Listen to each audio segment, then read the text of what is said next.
இயேசு கிறிஸ்துவின் இனிதான நாமத்தினாலே உங்களை வாழ்த்துகிறேன். கர்த்தரின் பரிசுத்த நாமம் என்னென்னைக்கு மகிமையடைவதாக. இந்த நாளிலும் வேதத்தில் உள்ள சில காரியங்களை உங்களோடு பகிர்ந்து கொள்ளும்படியாய் ஆசைப்படுகிறேன். ஆவியானவர் எனக்கு அதுக்கு உதவி செய்வாராக. உங்களோடு கூட பகிர்ந்து கொள்ளும்படியாக வேதத்திலிருந்து எடுத்துக்கொள்ளப்பட்ட தலைப்பு, இயேசுவின் பாதம் அருகே அமர்ந்தவர்கள் அல்லது வந்தவர்கள். இயேசுவின் அருகே வந்தவர்கள், இல்லை என்றால் இயேசுவின் பாதம் அருகே அமர்ந்தவர்கள். 4 நபர்களை குறித்து நம்ம முக்கியமா பார்க்க போகிறோம். இயேசுவின் பாதம் அருகே அமர்ந்தவர்கள். முதலாவதாக வந்த நபர், இயேசுவின் பாதம் அருகே வந்த நபர், லூக்கா எழுதின சுவிசேஷம் 8ஆம் அதிகாரம் 35ஆம் வசனம். லூக்கா எழுதின சுவிசேஷம் 8ஆம் அதிகாரம் 35ஆம் வசனம். அப்பொழுது சம்பவித்ததை பார்க்கும்படி ஜனங்கள் புறப்பட்டு இயேசுவிடத்தில் வந்து, பிசாசுகள் விட்டு போன மனுஷன் வஸ்திரம் தரித்து இயேசுவின் பாதத்தருகே உட்கார்ந்து புத்தி தெளிந்திருக்கிறதை கண்டு பயந்தார்கள். இந்த சம்பவம் நமக்கு தெரிந்த ஒரு சம்பவம் தான். இந்த வசனம் லேகியனை குறித்து சொல்லப்பட்டிருக்கிறது. இந்த 8ஆம் அதிகாரத்துல 26 முதல் அது 39 வரைக்கும் இருக்கிறது.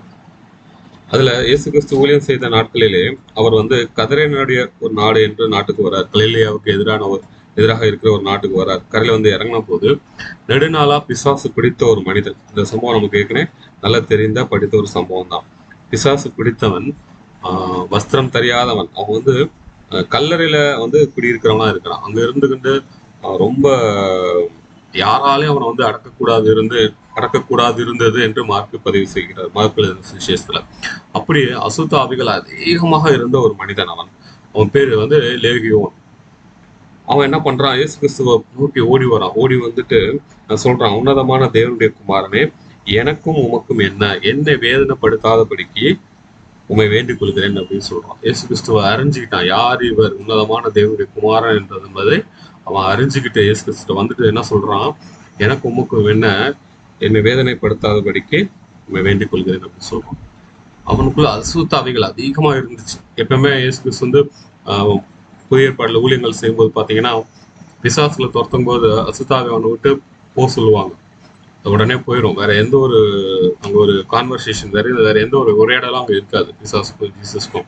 ஆனா இந்த மனுஷனுக்குள்ள மட்டும் ஆண்டவர் என்ன கேட்கிறாங்க அப்படின்னா, இந்த மனுஷன் கிட்ட மட்டும் ஆண்டவர் என்ன கேட்கிறாங்கன்னா, உன் பேர் என்ன அப்படின்னு கேட்கிறாங்க. ஏன்னா அவனுக்குள்ள நிறைய அசுத்த ஆவிகள் அவனுக்குள்ள இருந்துச்சு. அவனுக்கு பேர் லேகியோன் சொல்றான்.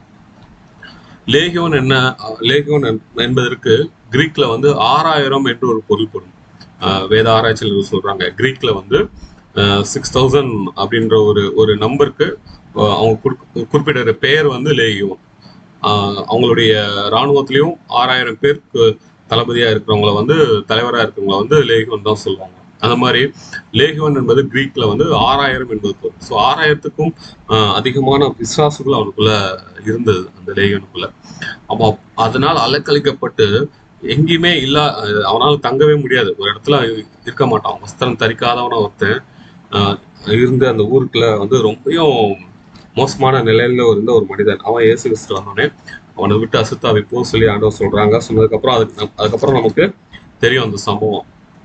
அவர் அந்த ஆவிகள் எல்லாம் பன்றி கூட்டத்துல போய் விழுந்து, பன்றி கூட்டங்கள் கடல்ல போய் விழுந்து இறந்து போயிருது. இதை கேள்விப்பட்டு ஊர்ஜனங்கள் எல்லாம் பார்க்கும்போதுதான் நம்ம இப்பொழுது வாசித்த அந்த வசனம், சம்பவித்ததை பார்க்கும்படி ஜனங்கள் புறப்பட்டு இயேசுவிடத்தில் பிசாசுகள் விட்டு போன மனுஷன் வஸ்திரம் தரித்து இயேசுவின் பாதத்தருகே உட்கார்ந்து புத்தி தெளிந்திருக்கதை கண்டு பயந்திருக்கான். இப்பதான் அவனுக்கு புத்தி தெரிஞ்சிருச்சு. இவ்வளோ அசுத்த ஆவிகளால நிறைந்திருந்த ஒரு மனிதன், அதிகமாக போராட்டங்கள் அலக்களிக்கப்பட்டிருந்த ஒரு மனிதன், அசுத்த ஆவிகளால அலக்களிக்கப்பட்டிருந்த ஒரு மனிதனுக்கு இப்ப என்ன பண்ணிருக்கான், புத்தி தெளிந்து இயேசுவின் பாதத்தருகே புத்தி தெளிந்து இருக்கிறதை கண்டு பயப்பதா. முன்னாடி வஸ்திரம் தரிக்காதவனா இருந்தான், இப்ப அவன் வஸ்திரம் தரித்திருக்கிறான். இன்னைக்கு அதே மாதிரிதான் இந்த இயேசு கிறிஸ்து மூலியமா தான் ரட்சிப்பு என்பதை அநேக ஜனங்கள் இன்னைக்கு அறியாம இருக்கிறாங்க. நம்ம இந்திய தேசத்துல எவ்வளவோ ஜனங்கள் கோடாகோடி வாழ்ந்துட்டு இருக்காங்க இல்லையா. நம்ம இயேசு கிறிஸ்து ஒருத்தர் மூலியமா தான் ரட்சிப்பு. வானத்தின் கீழே பூமியின் மேலும் ரட்சிக்கப்படும்படிக்காக வெறும் நாமும் கொடுக்கப்படவில்லை என்று வேதம் சொல்லிக்கிறது. இன்னைக்கு அதை அறியாத ஜனங்கள் எவ்வளவு பேர் வாழ்ந்துட்டு இருக்கிறாங்க. இயேசு கிறிஸ்து ஒருவர் மூலமா தான் நமக்கு ரட்சிப்பு. இயேசு கிறிஸ்து ஒருவர் மூலமா தான் நமக்கு நித்திய ஜீவன் என்கிற புத்தி தெரியாது இருக்கிற மக்கள் நிறைய இருக்கிறாங்க. ஆனா இவன் பாருங்க, இயேசுவின் பாதத்தருகே வந்தனால அவனுக்கு அந்த புத்தி தெளிந்து அவன் வஸ்திரம் தரித்து அவனுடைய பாதத்துல உட்கார்ந்து உட்கார்ந்து உட்கார்ந்து ஆண்டுடைய வார்த்தைகளை கேட்டுக்கொண்டிருக்கிற ஒரு மனிதனாக இருக்கிறான். இன்னைக்கு ஆஹ் இயேசு கிறிஸ்து மூலமாக ரட்சிப்பு என்பதை இன்னைக்கு நம்ம நிறைய பேர் அறியாம இருக்கிறோம். அவர் ஒருவரே நித்திய ஜீவனுக்கு ஏதுவான வழி என்று என்பதற்கு அறியாமல் இருக்கிறோம். ஒன்றான மெய்தேவனாகிய பிதாவையும் அவருடைய குமாரனையும் அறிவதே நித்திய ஜீவன் என்று வேதவார்த்தை சொல்லுகிறது. மட்டுமல்ல, நானே வழியும் சத்தியமும் ஜீவனுமா இருக்கிறேன் என்று வேதவார்த்தை சொல்கிறது. நானும் அப்படி என்று சொல்லல, நானே என்றால் அங்க வேற ஆப்ஷனே கிடையாது. இயேசு கிறிஸ்து ஒருவரே. வலியும்னா இந்த வேதம் தான். ஆண்டவர் மூலியமாக நம்ம வேதத்தை கற்றுக்கொண்டு இந்த வரும்போது இந்த சத்தியம் நம்ம நித்திய ஜீவனுக்கு எதுவாக வழி நடத்தும். ஜீவனமா இருக்கிறேன் என்பது நித்திய ஜீவனுக்கு எதுவாக வழி நடத்துகிற ஒரு காரியம். அப்ப இந்த இயேசு கிறிஸ்து மூலமாக ரட்சிப்பு என்பதை அறிந்து வாழுகிற ஜனங்கள் இன்னைக்கு நிறைய பேர் இல்லை. கிறிஸ்தவ ஜனங்களே நிறைய பேர் இல்லை. கிறிஸ்தவ ஜனங்களுக்குள்ள நிறைய பேர் கிறிஸ்தவர்களா இருக்கிறாங்க. பண்டிகைக்கு ஆலயத்துக்கு வருகிற கிறிஸ்தவர்கள் உண்டு, பெயருக்கு கிறிஸ்தவர்கள் இருக்கிறது உண்டு. ஆனா ஆண்டவருக்கு எனக்கும் சம்பந்தம் இல்லை, ஆண்டவருக்கு எனக்கும் தூரம் தான். ஆண்டவரின் பாதத்தருகே அமர்ந்து புத்தி தெளியாது இருக்கிற ஜனங்கள் நிறைய இந்த நாளில உண்டு. புறஜானிதரை தான் இயேசு கிறிஸ்துவ அறியாது இருக்கிறாங்கன்னா, நமக்குள்ளேயும் கிறிஸ்துவை அறிந்த கிறிஸ்துவின் குடும்பத்துல பிறந்த மக்களும் நிறைய பேர் ஆண்டவரை ஏற்றுக்கொள்ளாம வாழ்கிற ஒரு வாழ்க்கை உண்டு. அறியாது இருக்கிற புறஜாதியினர், புற மதத்தினர், இயேசு கிறிஸ்துவை அறியாத ஜனங்கள் பத்தி என்ன வேதத்துல சொல்லப்பட்டிருக்குன்னு பாத்தீங்கன்னா, 1 கொரிந்தியர் 8ஆம் அதிகாரம் 6ஆம் 7ஆம் வசனம். 1 கொரிந்தியர் வாசிக்கப்போ 1 கொரிந்தியர் 8ஆம் அதிகாரம் 6-7 என்ன சொல்லுகிறதுனா, பிதாவாகிய ஒரே தேவன் நமக்கு உண்டு, அவராலே சகலமும் உண்டாயிருக்கிறது, அவருக்கென்று நாமும் உண்டாயிருக்கிறோம். இயேசு கிறிஸ்து என்னும் ஒரே கர்த்தரும் நமக்கு உண்டு. ஒரே கர்த்தர் நமக்கு உண்டு, அவர் மூலமாய் சகலமும் உண்டாயிருக்கிறது, அவர் மூலமாய் நாமும் உண்டாயிருக்கிறோம். அப்ப பிதாவாகிய ஒரே ஒரு தேவன் தான் நமக்கு உண்டு. அவரை தவிர வேற இங்க எதுவுமே கிடையாது. அவராலே சகலமும் உண்டாயிருக்கிறது, அவர் மூலியமா தான் இந்த எல்லா காரியங்களும் உண்டாயிருக்கிறது. அவருக்காக தான் நாமும் உண்டாக்கப்பட்டிருக்கிறோம் என்பதை அறிந்து கொள்ள வேண்டும். இயேசு கிறிஸ்து ஒரே கர்த்தரும் நமக்கு உண்டு, அவர் மூலமாய் சகலமும் உண்டாயிருக்கிறது, அவர் மூலமாய் நாமும் உண்டாயிருக்கிறோம். இந்த காரியத்தை அறியாதிருக்கிற எத்தனையோ ஜனங்கள் இந்த தேசத்துல வாழ்ந்துட்டு இருக்காங்க இல்லையா? கிறிஸ்தவ மக்கள் கூட நிறைய பேர் இது ஆண்டவர் சொந்த ரட்சகராக ஏற்றுக்கொள்ளாமல் வாழ்கிற பாரம்பரிய கிறிஸ்தவர்கள் உண்டு. இந்த புத்தி தெளிந்து அந்த லேகியவன் அங்க உட்கார்ந்துருக்கான். ஆண்டவருடைய பாதத்தருகே வந்தனால அவனுக்கு அந்த புத்தி தெளிஞ்சிருச்சு. நீங்க 7ஆம் வசனம் பார்த்தீங்கன்னா, ஆகிலும் இந்த அறிவு எல்லாரிடத்திலும் இல்லை. 1 கொரிந்தியர் 8ஆம் அதிகாரம் 6-7 வாசிக்கிறேன். 7ல ஆகிலும் இந்த அறிவு எல்லாரிடத்திலும் இல்லை. இந்த ஒரு ஞானம், இந்த ஒரு புத்தி தெளிந்து அறிய வேண்டிய ஒரு காரியம் எல்லா இடத்துலயும் இல்லை என்று வேத வசனம் சொல்லுகிறது. இப்படியாக ஆண்டவருடைய பாதத்துல அருகே உட்கார்ந்த அந்த லேவியும் அன்னைக்கு ஆண்டவர் மூலியமாக தான் ரட்சிப்பு என்பதை உணர்ந்து கொண்டான். ஆண்டவர் ஒருவரே நித்திய ஜீவனுக்கு எதுவாக நம்மளை கொண்டு போகிற ஒரு நபர் என்பதை அவன் உணர்ந்து ஆண்டவரை சொந்த ரட்சகராக தன் வலையில் ஏற்றுக்கொண்டிருந்தனால அவன் புத்தி தெளிந்தான். இதை பற்றி எரேமியால ஆண்டவர் என்ன சொல்லுகிறார்னா, எரேமியா 5ஆம் அதிகாரம் 21ஆம் வசனத்துல இது பாரம்பரிய கிறிஸ்தவர்கள், பெயர் கிறிஸ்தவர்களா இருக்கிற ஜனங்களுக்காக ஆண்டவர் சொல்கிற ஒரு வார்த்தை என்னென்றால், கண்கள் இருந்தும் காணாமலும் காதுகள் இருந்தும் கேளாமல் இருக்கிற அறிவில்லாத ஜனங்களே கேளுங்கள் வார்த்தை சொல்லுகிறது. கண்கள் இருந்து காணாமலும் காதுகள் இருந்து கேளாம். அன்னைக்கு இயேசு கிறிஸ்து ஊழியம் செய்யும் போது நிறைய யூதர்கள் இயேசு கிறிஸ்துவை ஏற்றுக்கொண்டாங்க. இதெல்லாம் பார்த்து ஏற்றுக்கொண்டாங்க. நிறைய பேர் ஏற்றுக்கொள்ளவே இல்லை. அந்த ஊர் ஜனங்க கூட அவங்க என்ன பண்றாங்க, பயந்துட்டு என்ன சொல்றாங்க, ஆண்டவரை அனுப்பிச்சு விட்டுறாங்க, இங்க இருந்து கிளம்பிருங்க அப்படின்னு. அவன் அவ்வளவு தூரம் அந்த நாட்களை அவன் கஷ்டப்பட்டுட்டு இருந்தானே, நம்ம ஊர்ல ஒரு மனிதன் சுகமா இருக்கிறானே என்ற ஒரு சந்தோஷம் அவங்களுக்கு இல்லை. அவங்க அந்த பன்றி இறந்து போனதுக்காக அவங்களுடைய கவலைகள் எல்லாம் அது மேலதான் இருக்கே தவிர இந்த ஒரு மனிதன் மீது இல்லை. அவன் புத்தி தெரிந்திருக்கிறதை கண்டு பயந்தார்களே தவிர அவங்களும் சந்தோஷப்படவில்லை.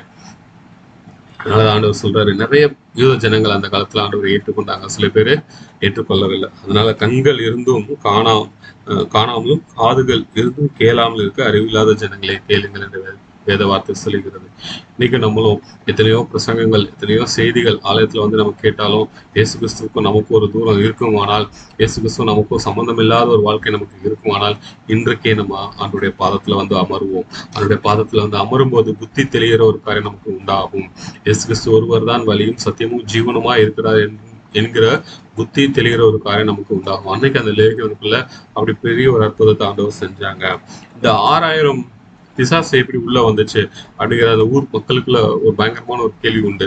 அதை குறித்து அவங்க தாயாருக்குமே அந்த ஒரு கேள்வி உண்டு. எப்படி இவனுக்குள்ள இவ்வளவு ஒரு பிசாசு உள்ள வந்திருக்க முடியும் அப்படிங்கிற ஒரு சந்தேகம் அந்த அவனுடைய லேகியனோட தாயாருக்கு உண்டு. இது வரலாற்று ஆராய்ச்சியாளர்கள் சொன்ன ஒரு காரியம்.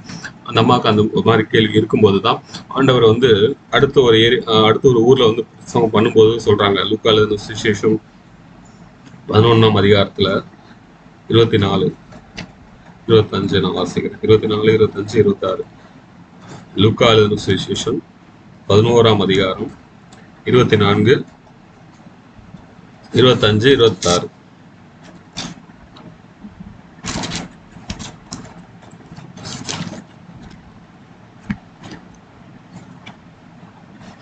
அசுத்த ஆவி ஒரு மனுஷனை விட்டு புறப்படும் போது வறண்ட இடங்களில் அலைந்து இளைப்பாறுதல் தேடியும் கண்டடையாமல், நான் விட்டு வந்த என் வீட்டுக்கு திரும்பி போவேன் என்று சொல்லி அதில் வரும்போது அதை பெருக்கி ஜோடிக்கப்பட்டிருக்க கண்டு திரும்பி போய் தண்ணியிலும் பொல்லாத வேறு 7 ஆவிகளை கூட்டிக் கொண்டு வந்து உட்புகுந்து அங்கே குடியிருக்கும்.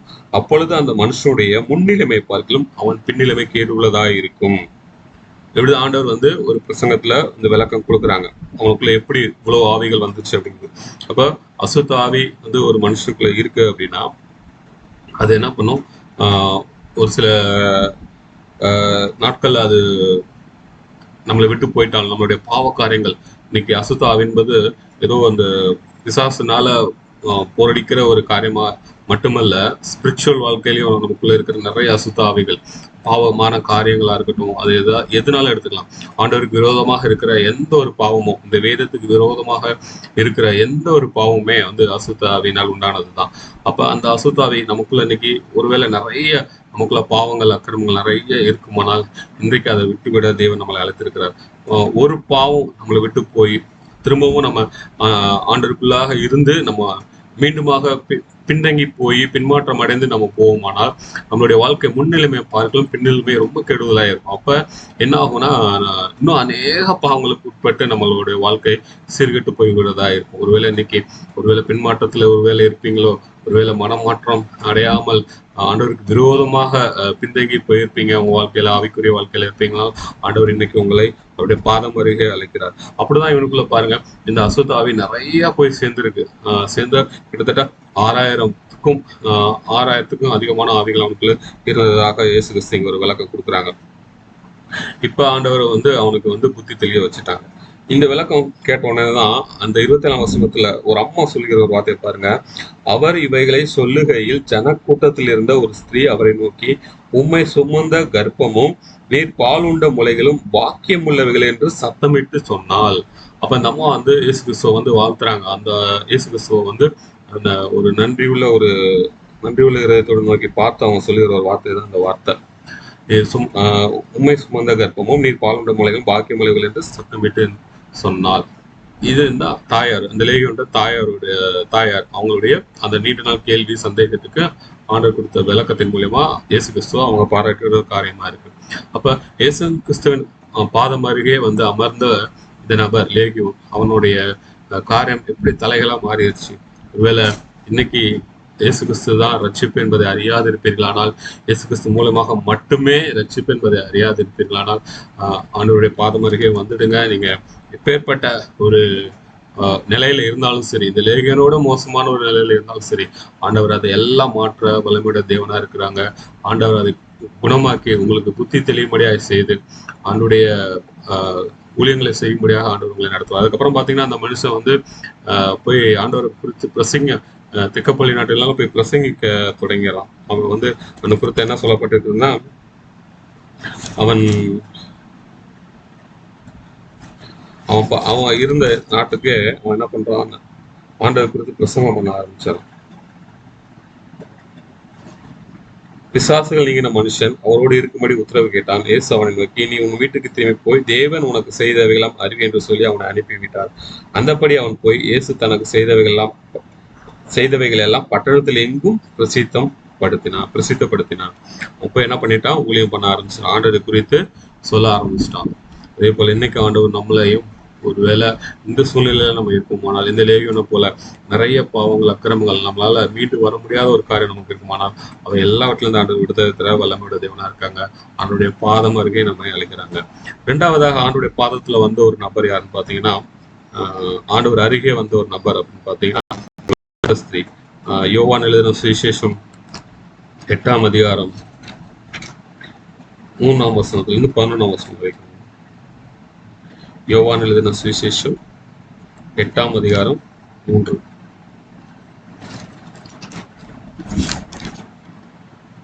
அப்பொழுது விபச்சாரத்தில் கண்டுபிடிக்கப்பட்ட ஒரு ஸ்திரியை வேத பரிசேயரும் அவரிடத்தில் கொண்டு வந்து அவளை நடுவே நிறுத்தி. இந்த காரியம் நமக்கு தெரிஞ்ச காரியம் தான். ஒரு விபச்சார ஸ்திரீ, அது 8 முதல் 8ஆம் அதிகாரம் 3ஆம் வசனத்துல இருந்து 11ஆம் வசனம் வரைக்கும் இருக்கு.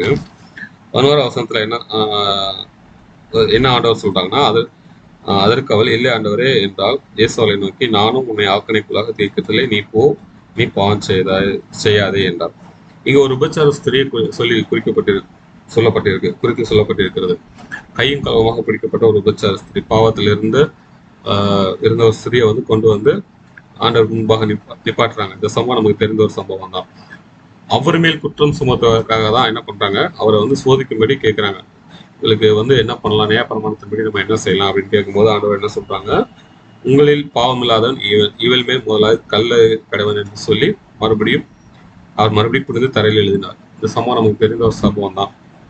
அவங்க யாருமே கல்லெறியில, எல்லாரும் சிறியவர் முதல் பெரியவர் எல்லாருமே போயிடுறாங்க. அப்புறம் ஆண்டவர் என்ன சொல்றாரு, இயேசு நிமிர்ந்து அந்த ஸ்திரியை தவிர வேறு ஒருவரையும் காணாமல், ஸ்திரியே உன்மேல் குற்றம் சாட்டினவர்கள் எங்கே, ஒருவனாகிலும் உன்னை ஆக்கணைக்குள்ளாக தீர்க்கவில்லையா என்றார். ஒருத்தர் கூட உன் ஆக்கணைக்குள்ளாக தீர்க்கவில்லைன்னு கேட்கும்போது அந்த அம்மா சொல்றாங்க, இயேசு அதற்கு அவள், இல்லை ஆண்டவரே என்றாங்க. சொன்னோன்னே இயேசு கிறிஸ்து சொல்றாங்க, நானும் உன்னை ஆக்கணைக்குள்ளாக தீர்க்கிறதில்லை, நீ பாவம் செய்யாதே என்றார். இதே போலதான் பாவத்தை விட்டு வாழ்கிற ஒரு வாழ்க்கை நமக்கு வேண்டும். பாவத்தோடு வாழ்கிற வாழ்க்கை நமக்கு வேண்டாம். லேகியனை போல நம்ம ரட்சிப்பின் மூலியமாக புத்தி தெளிந்து இயேசுவின் பாதத்தருகே புத்தி தெளிந்துட்டோம்னா, அடுத்த ப்ராசஸ் பாவத்தை விட்டு வாழ்கிற ஒரு வாழ்க்கையா இருக்கணும். மனம் திரும்புகிற ஒரு காரியம் நமக்குள்ள இருக்கணும்.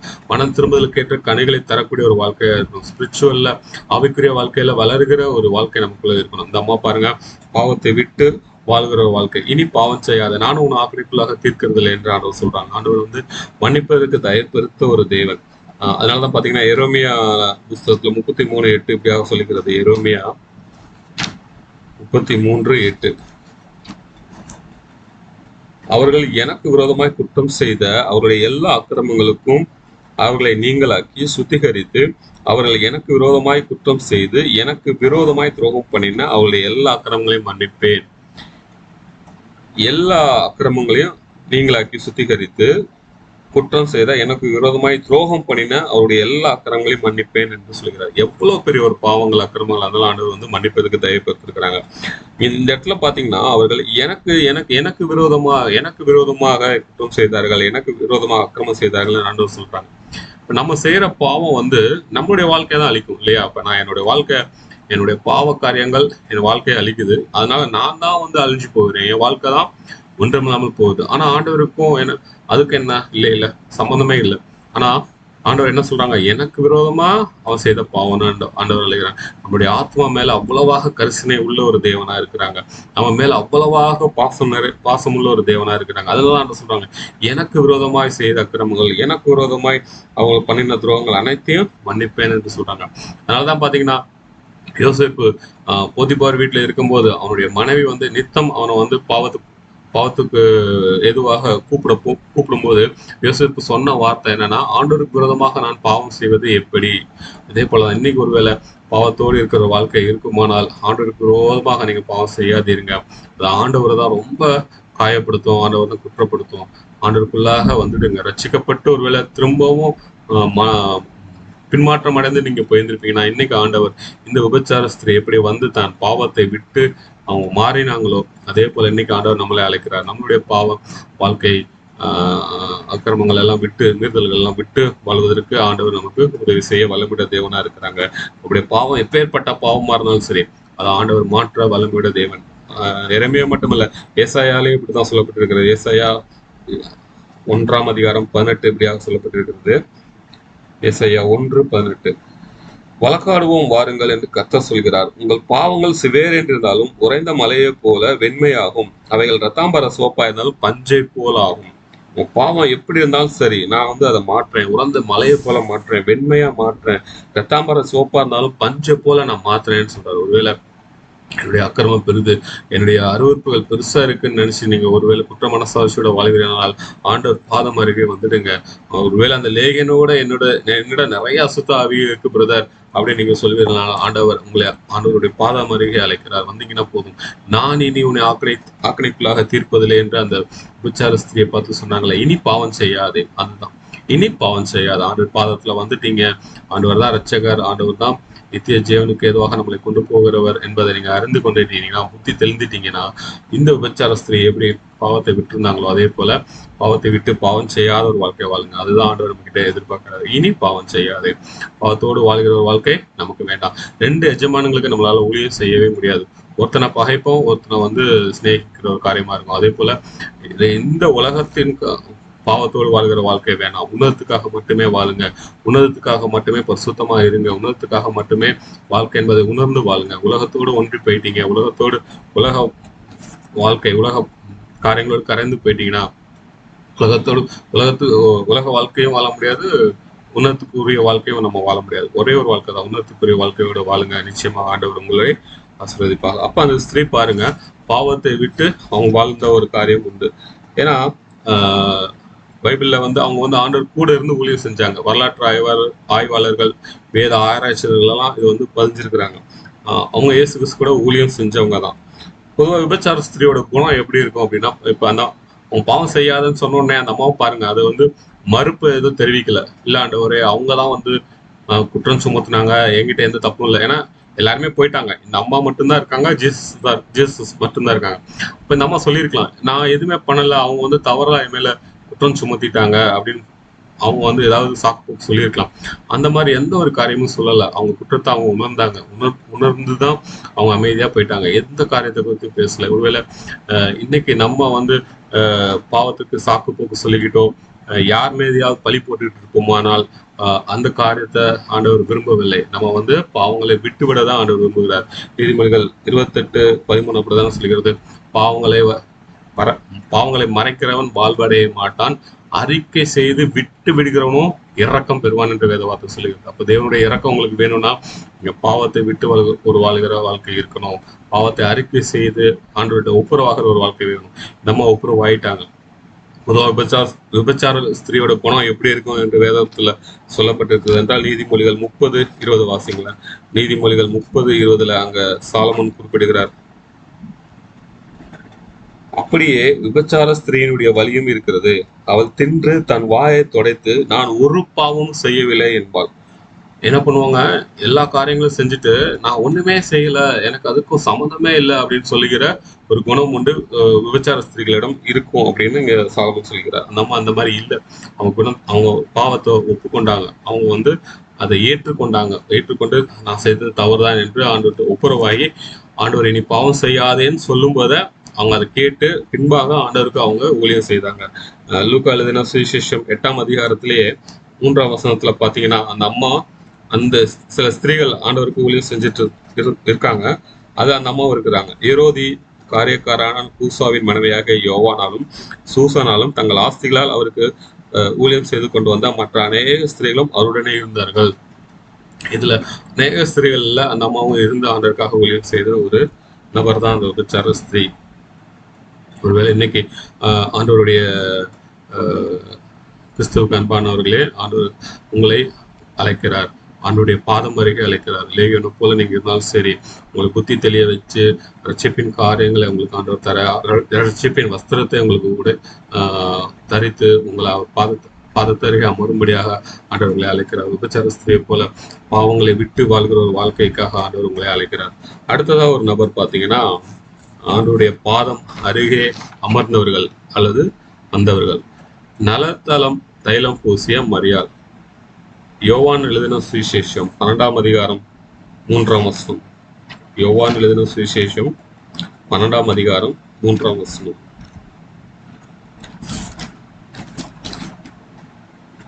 அப்பொழுது மரியாள் விலையேற பெற்ற களங்கம் இல்லாத நலதம் என்னும் தைலத்தில் ஒரு ராத்தல் கொண்டு வந்து அதை இயேசுவின் பாதங்களில் பூசி தன் தலைமயிரால் அவருடைய பாதங்களை துடைத்தாள்.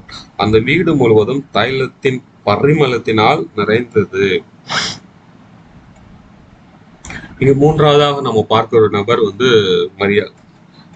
இவங்க வந்து என்ன பண்றாங்க, இயேசு வந்து அங்க ஒரு வீட்டுக்கு வந்து பெத்தனியாவுக்கு வராங்க. லாசர் இருந்த பெத்தனியாவுக்கு வராங்க. அங்க வந்து விருந்து நடந்துட்டு இருக்கு. அப்ப மாத்தாள் மரியாள் 2 பேரும் சகோதரிகள் தான். இவங்க வந்து மாத்தாள் வந்து பணிவிடை செய்துட்டு இருக்காங்க. லாசர் வந்து கூட இருக்கிறாங்க. அப்ப மரியாள் வந்து என்ன பண்றாங்க, ஜீசஸ் உடைய பாதத்துல உட்கார்ந்து களங்கமில்லாத நலதம் என்னும் தைலத்தில் ஒரு ராத்தில் கொண்டு வந்து அதை இயேசுவின் பாதங்களில் பூசி, இயேசுடைய பாதத்துல நல்லா பூசி என்ன பண்றாங்க, அதை தன் தலைமயிரால் அவருடைய பாதங்களை துடைத்தாள். தன் தலைமயிரால் அவருடைய பாதங்களை துடைக்கிற ஒரு காரியம். இது வந்து நமக்கு நம்மளை வந்து தாழ்த்தி ஆண்டவருக்கு நன்றியுள்ள ஒரு இருதயத்தோடு ஒரு வாழ்கிற வாழ்க்கை குறிக்கிறது. முதலாவது நம்ம எங்கோ எப்படியோ இருந்தோம், எங்கோ அலைந்தோம், அப்படியாக நம்மளை ஆண்டவர் விட்டு விடாமல லேகியனும் போல மிகவும் மோசமான ஒரு நிலைமையில இருந்த நம்மளை ஆண்டவர் என்ன பண்றாங்க, ஆண்டவருடைய பாதத்தருகே வந்ததுக்கு அப்புறம் புத்தி தெளிந்து வாழ்கிற ஒரு வாழ்க்கை நமக்கு தராங்க. 2வது பாவத்தை விபச்சார ஸ்திரியை போல பாவத்தை விட்டு ஒரு வாழ்கிற ஒரு வாழ்க்கை ஆண்டவர் தராங்க. 3வதாக நம்ம செய்ய வேண்டிய காரியம், அடுத்த ப்ராசஸ் நம்ம பண்ண வேண்டியது என்னன்னா, ஆண்டவருக்கு நன்றியுள்ள இதயத்தோடு வாழணும். ஒவ்வொரு நாளும் ஆண்டவருக்கு நன்றி சொல்லி இந்த நாளின் காரியங்களுக்காக, இந்த நாளில் செய்ய போற எல்லா நன்மைகளுக்காகவும், செய்த நன்மைகளுக்காகவும் நம்ம வந்து நன்றி சொல்லிட்டே இருக்கணும். கொஞ்சம் யோசிச்சு பாருங்க, நம்மளுடைய அக்கிரமத்துக்கு ஆண்டவர் நம்மளை வந்து நியாயம் தீர்த்திருந்தா நம்ம என்னைக்கோ அழிஞ்சு போயிருப்போம், என்னைக்கோ நம்ம காணாம போயிருப்போம். என்னுடைய வாழ்க்கையெல்லாம் அப்படிதான். ஆண்டவர் வந்து என்னுடைய அக்கிரமத்துக்கோ என்னை ஆண்டவர் நியாயம் தீர்த்திருந்தாருன்னா நான்லாம் சின்ன வயசுலயே அழிஞ்சு போயிருவேன். இவ்வளவு நாள் நான் வந்து இருந்துக்கிறதுக்கு ஒரு வாய்ப்பு இல்லை. ஆனா ஆண்டவர் அது எல்லாவற்றையும் மன்னித்து என் மேல நீடிய பொறுமையா இருந்தாங்க. அந்த நீடிய பொறுமையை என்னை வந்து ரட்சிப்புக்குள்ளாக வழிநடத்துச்சு. ஆண்டவருக்குள்ளாக என்னை மீண்டுமாக திரும்பவும் கொண்டு வந்துச்சு. அதே போலதான் ஆண்டவர் இன்னைக்கு நம்ம கிட்ட எதிர்பார்க்கிற ஒரு காரியம், நன்றி உள்ள இருதயம். அதுக்காக நான் அதிகமா நன்றி சொல்லுவேன். என்னுடைய ரட்சிப்பிற்காக நான் ரொம்ப ஆண்டவருக்கு நன்றி சொல்லுவேன். எத்தனையோ பேருக்கு கிடைக்காத ஒரு பாக்கியம் சிலாக்கியத்தை இன்னைக்கு ஆண்டவர் நமக்கு தந்திருக்கிறாங்க இல்லையா? இதெல்லாம் மிகப்பெரிய ஒரு பாக்கியம். ரட்சிப்பு கர்த்தருடையது என்று வேதத்தை சொல்லப்பட்டிருக்கிறது. அவரை அல்லாம வேற யாருக்கும் ரட்சிப்பு கிடைக்காது, ஆண்டவர் அனுமதிச்சால் மட்டுமே. அப்ப அந்த ரட்சிப்புக்கு நான் பாத்திரவானாக ஒவ்வொரு நாளும் ஆண்டவருக்கு நான் நன்றி சொல்லி, ஒவ்வொரு நாளும் ஆண்டவருடைய பாதத்துல உட்கார்ந்து நான் நன்றி சொல்லுகிற ஒரு வாழ்க்கை எனக்குள்ள வேணும். அதுதான் இந்த அம்மாவுடைய காரியத்தின் மூலமாக நாம் கற்றுக்கொள்ள வேண்டிய விஷயம். நம்ம என்ன பண்றாங்க, நலத்தலம் தைலம் தனக்கு உண்டான விலையேற பெற்றது. அது சீசர்கள் சொல்றாங்க, இது வந்து மிக 300 பணத்துக்கு விட்டுருக்கலாம், தரித்திரத்துக்கு கொடாமல் போனது எல்லாம் அதை குறித்து சொல்றாங்க. அவ்வளவாக விலையேற்பட்ட தன்னிடம் இருந்த பெஸ்டா அவங்க வந்து ஆண்டோடைய பாதத்தை அருகே வைக்கிறாங்க. இன்னைக்கு நம்மளுடைய வாழ்க்கையில ஆண்டவர் அதை தான் எதிர்பார்க்கிறாரு. உங்ககிட்ட என்ன பெஸ்டா இருக்கு, உங்ககிட்ட என்ன நீங்க மேன்மையா நினைக்கிறீங்களோ அதை ஆண்டோடைய பாதத்துக்கு சமமாக வைங்க. உங்களுடைய படிப்பா இருக்கட்டும், உங்களுடைய பாரம்பரியமா இருக்கட்டும், உங்களுடைய எதுவா இருந்தாலும், ஃபேமிலி பேக்ரவுண்டா எதுவா இருந்தாலும் சரி, அது ஆண்டோடைய பாதத்துக்கு சமம். ஆண்டவருக்கு முன்பாக ஒன்றுமே இல்லை. ஆண்டவருடைய விலையேற்பட்ட இந்த ஒரு ரட்சிப்பு முன்பாக அது ஒன்றுமே கிடையாது. அதை தான் நம்ம வந்து உணர்த்துறாங்க. அவங்களுடைய பாதத்துல கொண்டு வந்து தனக்கு உண்டான விலையேறப்பட்ட காரியத்துல தைலத்தை கொண்டு வந்து அவருடைய பாதத்துல ஊத்துறாங்க. அதே போல இன்னைக்கு உங்களுடைய வாழ்க்கையில நீங்க என்ன விலையேறப்பட்டதா நினைக்கிறீங்களோ அது எல்லாம் ஆண்டுடைய ஊழியத்துக்காக ஆண்டுடைய பாதத்துக்கு கொண்டு வந்துருங்க. ஆண்டுடைய பாதத்துக்கு சமம். அது ஆண்டவருக்காய் நீங்க உங்களை ஒப்பு கொடுங்க. ஆண்டவருக்காய் அதை நீங்க பயன்படுத்துங்க. உங்களுடைய மேன்மையான ஒரு காரியத்தை ஆண்டவருக்காக பயன்படுத்துங்க. அது எந்த உங்களுடைய திறமையா இருக்கட்டும், எந்த ஒரு காரியமா இருக்கட்டும், நிச்சயமா ஆண்டவர் ஒவ்வொருத்தருக்கும் ஒவ்வொரு விதமான திறமையில கொடுத்துருப்பார். ஆவிக்குரிய வரங்கள் உண்டு. ஒவ்வொருத்தருக்கும் ஒவ்வொரு வித்தியாசமான காரியங்கள் ஆண்டவர் கண்டிப்பா தந்திருப்பாங்க. தாளந்து இல்லாத மனிதனே கிடையாது. ஒவ்வொருத்தருக்கும் ஒவ்வொரு விதமான தாளந்துகள் இருக்கும். அந்த தாளத்தை பயன்படுத்துங்க, ஆண்டவருக்காக பயன்படுத்துங்க, அவருடைய ஊழியத்துக்காக பயன்படுத்துங்க, அவருடைய ராஜ்யத்துக்காக பயன்படுத்துங்க. அதை தான் அந்த அம்மா செஞ்சாங்க. மட்டுமல்ல, அந்த தலைமயிரினால அவங்க என்ன பண்றாங்க, அவருடைய பாதத்தை துடைக்கிறாங்க. பொதுவா பெண்கள் வந்து முடிக்கு ரொம்ப முக்கியத்துவம் கொடுப்பாங்க, ரொம்ப கேர் பண்ணிக்குவாங்க.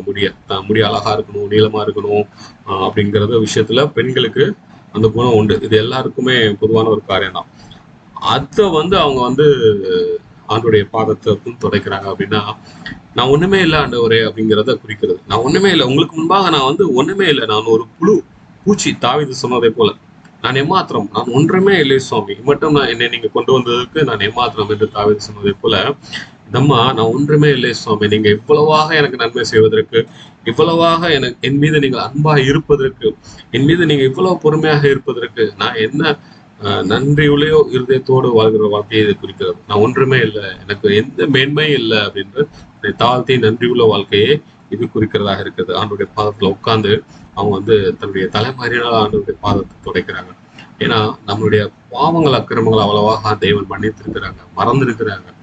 உண்மையிலே ஆண்டவரை போல நேசிக்கிற நபர் இந்த உலகத்துல எங்கேயுமே கிடையாது. ஆண்டுடைய அன்புக்கு இணை இந்த உலகத்துல எதுவுமே கிடையாது.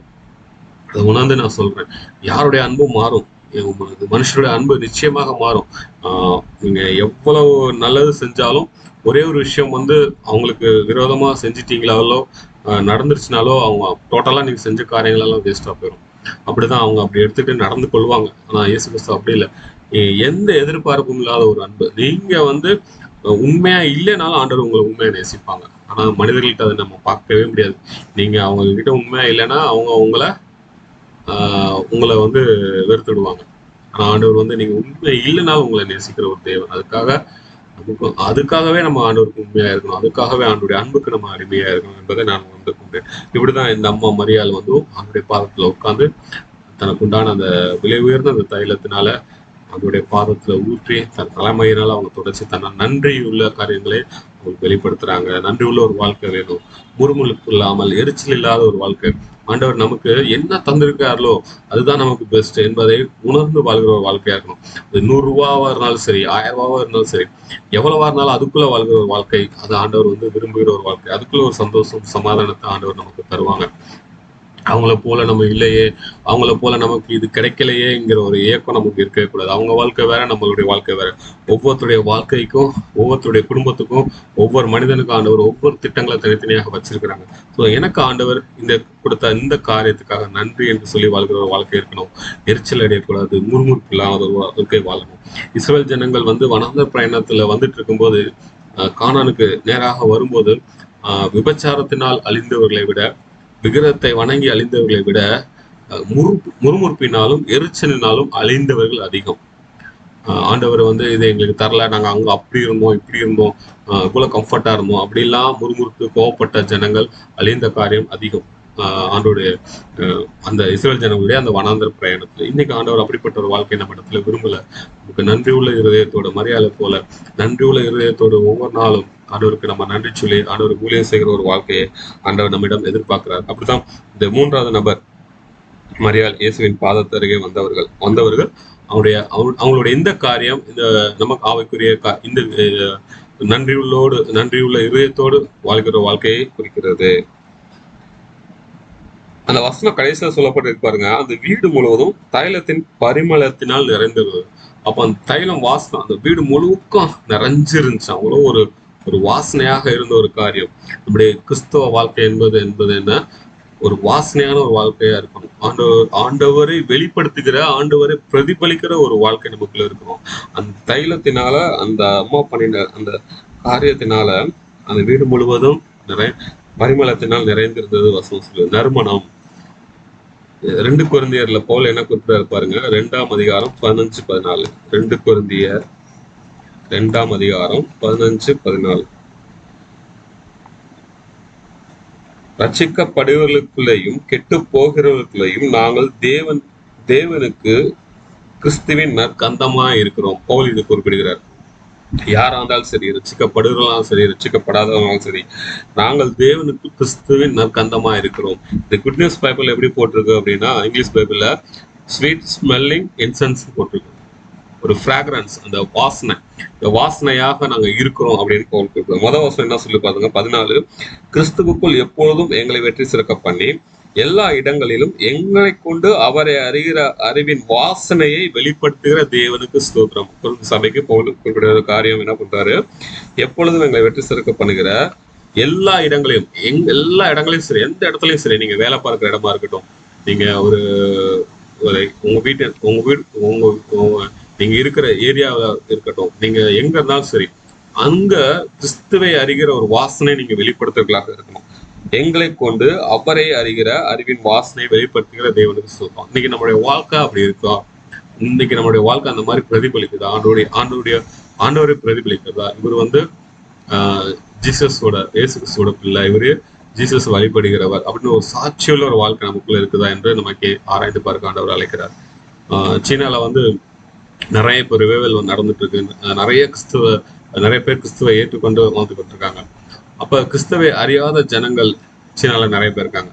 அங்க நிறைய மற்ற மதத்தினர் இருக்கிறாங்க. அப்ப அந்த மதத்தினர்கிட்ட போய் கிறிஸ்தவர்களை பற்றி ஏதாவது அட்ரஸ் கேட்கணும் அப்படின்னு போய் கேட்டாங்க. அவங்க என்ன சொல்லுவாங்கன்னா, கொஞ்சம் தூரம் போங்க, அந்த ஒரு ஏரியா ரொம்ப அமைதியா இருக்கும், சைலண்டா இருக்கும், அங்க போங்க, அங்கதான் கிறிஸ்தவர்கள் இருக்காங்க, நீங்க கேட்ட ஆள் அங்கதான் இருக்காங்க அப்படின்னு சொல்லுவாங்க. ஸோ அப்படி ஒரு ஒரு சாட்சியாக அவங்க சொல்றதை நம்ம பார்க்க முடிகிறது.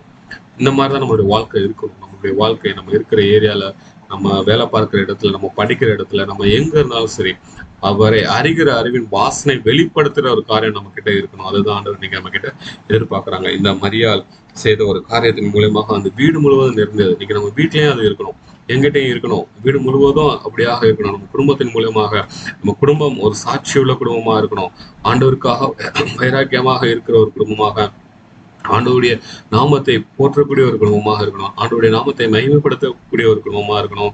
நம்ம குடும்பத்தின் மூலியமாக மற்ற மதத்தினரும் ஆண்டவரை அறிந்து ஏற்றுக்கொள்ளணும். அதுதான் இன்னைக்கு ஆண்டவர் நம்ம கிட்ட எதிர்பார்க்கிற ஒரு காரியம். நான்காவதாக ஒரு நபர், அதுவும் மரியாள் தான். இயேசுவின் பாதம் அருகே வந்தவர்கள், இயேசுவின் பாதம் அருகே வந்து அமர்ந்தவர்கள். லூக்கா எழுதின சுவிசேஷம் 10ஆம் அதிகாரம்,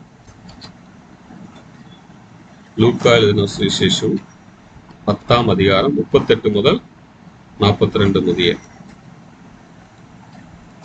லூக்கா எழுதின சுவிசேஷம் 10ஆம் அதிகாரம் 38 முதல் 42 முடிய. பின்பு அவர்கள் பிரயாணமாய் போகையில் அவர் ஒரு கிராமத்தில் பிரவேசித்தார். அங்கே மார்த்தாள் என்னும் பேர் கொண்ட ஒரு ஸ்திரீ அவரை தன் வீட்டில ஏற்றுக்கொண்டால். அவளுக்கு மரியாள் எனப்பட்ட ஒரு சகோதரி இருந்தாள். அவள் இயேசுவின் பாதத்தருகே உட்கார்ந்து அவருடைய வசனத்தை கேட்டுக்கொண்டிருந்தாள். மார்த்தாளோ பற்பல வேலைகளை செய்வதில் மிகவும் வருத்தமடைந்து அவரிடத்தில் வந்து, ஆண்டவரே, நான் தனியே வேலை செய்யும்படி என் சகோதரி என்னை விட்டு வந்திருக்கிறதை குறித்து உமக்கு கவலை இல்லையா? எனக்கு உதவி செய்யும்படி அவளுக்கு சொல்லுங்க என்றாள். இயேசு அவளுக்கு பிரதியுத்தரமாக, மார்த்தாளே, மார்த்தாளே, நீ அநேக காரியங்களை குறித்து கவலைப்பட்டு கலங்குகிறாய், தேவையானது ஒன்றே, மரியாள் தன்னை விட்டு ஈடுபடாத நல்ல பங்கை தெரிந்து கொண்டான். இந்த சம்பவம் நமக்கு தெரிந்த ஒரு சம்பவம் தான். இயேசு கிறிஸ்து ஊழியம் செய்யும்போது பிரயாணமா ஒரு கிராமத்துக்குள்ள வராங்க. அங்க மார்த்தாள் மரியாள் ரெண்டு பேர் சகோதரிகள் அவங்க வீட்டுக்குள்ள பிரவேசிச்சோடனே அவங்களை ஏற்றுக்கொண்டு இயேசு கிறிஸ்துவ உட்கார வச்சு அவர்கிட்ட மார்த்தாள் வந்து அவருடைய பாதத்தருகே வந்து உட்கார்ந்துறாங்க. மரியாள் பாதத்தருகே வந்து உட்கார்ந்துறாங்க. மார்த்தாள் வந்து உள்ள பற்பல வேலைகள்ல ரொம்ப பிஸியா இருக்கிறாங்க. அப்ப இயேசு கிறிஸ்துவின் பாதம் அருகே வந்து உட்கார்ந்த மரியாள் அவங்க என்ன பண்றாங்க, அவருடைய வசனத்தை கேட்டுக்கொண்டிருந்தாங்க. தன்னை விட்டு விடுபடாத நல்ல பங்கை தெரிந்து கொண்டாள் என்று இயேசு கிறிஸ்து சொல்றார். இன்னைக்கு நம்முடைய வாழ்க்கையில அதுதான். ஒவ்வொரு நாளும் அதிகாலையிலே ஆண்டவருடைய பாதத்துல வந்து உட்கார்ந்துருங்க.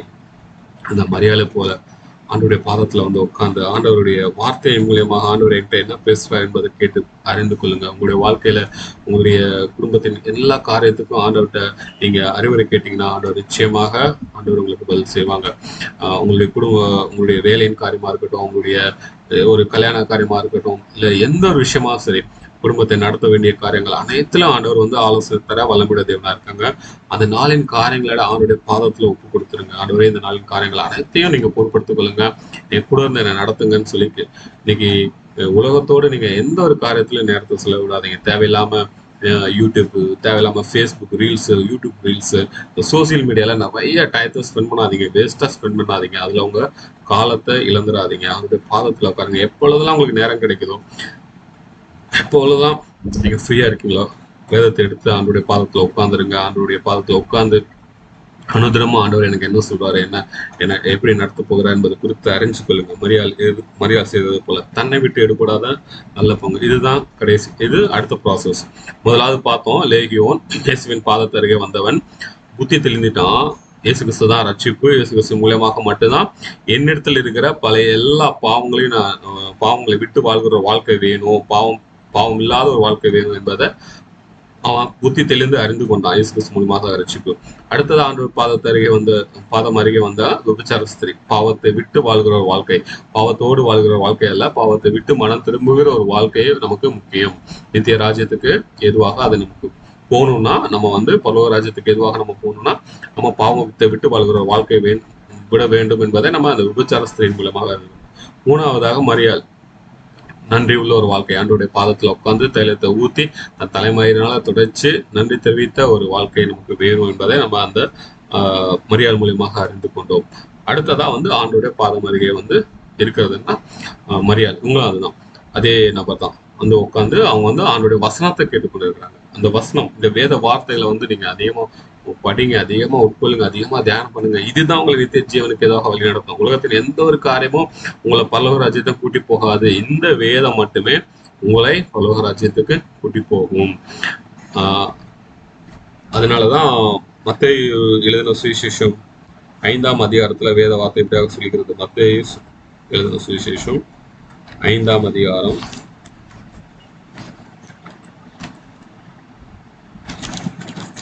39.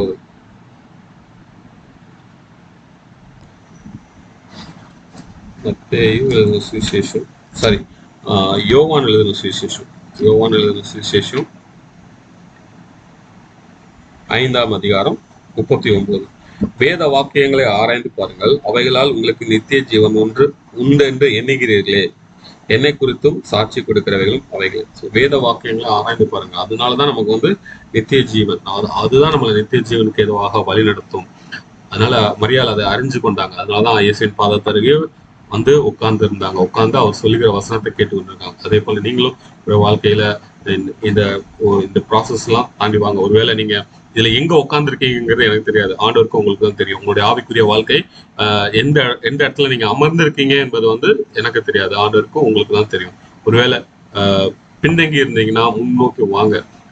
லேகியனை போல நீங்க இருப்பீங்களானா லேகியனை போல புத்தி தெளிஞ்சிடுங்க.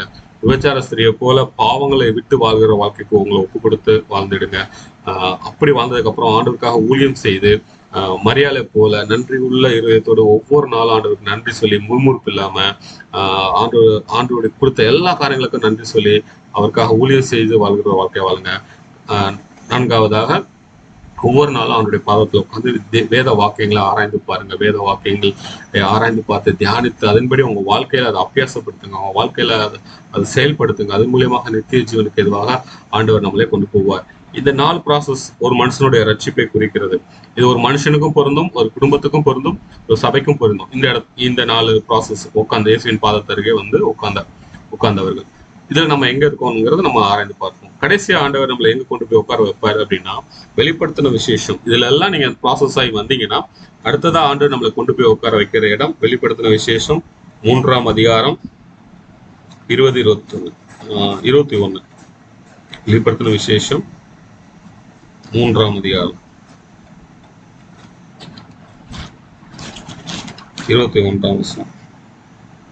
நான் ஜெயம் கொண்டு என் பிதாவுடைய சிங்காசனத்திலே அவரோடு கூட உட்கார்ந்தது போலே ஜெயம் கொள்கிறவன் எவனோ அவனும் என்னுடைய சிங்காசனத்தில் என்னோடு கூட உட்காரும்படிக்கு அருள் செய்தேன். எவ்வளவு பெரிய பாக்கியம் பாருங்கல்ல. கடைசி ப்ராசஸ் நம்ம ஆண்டவர் கிட்ட போய் உட்கார போற ஒரு காரியம். அதற்காக தான் நம்ம இந்த பூமியில வாழ்ந்துட்டு இருக்கோம்.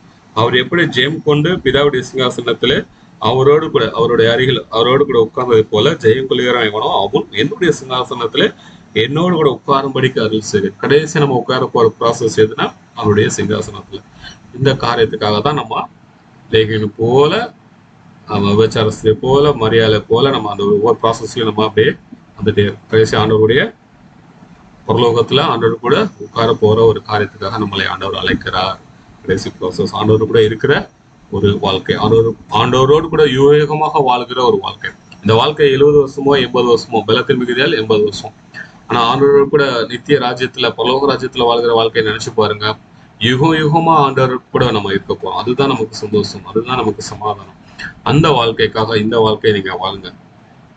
உலக வாழ்க்கைக்காக நீங்க ஒருபோதும் உங்களை இழந்துடாதீங்க. உன்னத வாழ்க்கைக்காக வாழுங்க. உன்னத வாழ்க்கைக்காக ஒவ்வொரு நாளும் வாழுங்க. ஆண்டவர் நிச்சயமாக உங்களை வழிநடத்த வல்லமையுள்ள தேவனாக இருக்கிறார். இதுல கடைசி ஆண்டவர் கூட நம்ம சிங்காசனத்துல அமரும்படி நிச்சயமாக கிருபை செய்வார். ஆண்டவர் தாமே இந்த வார்த்தையின்படி வாழ நமக்கு உதவி செய்வராக. இயேசு நாமம் மகிமை அடைவதாக. ஆமென்.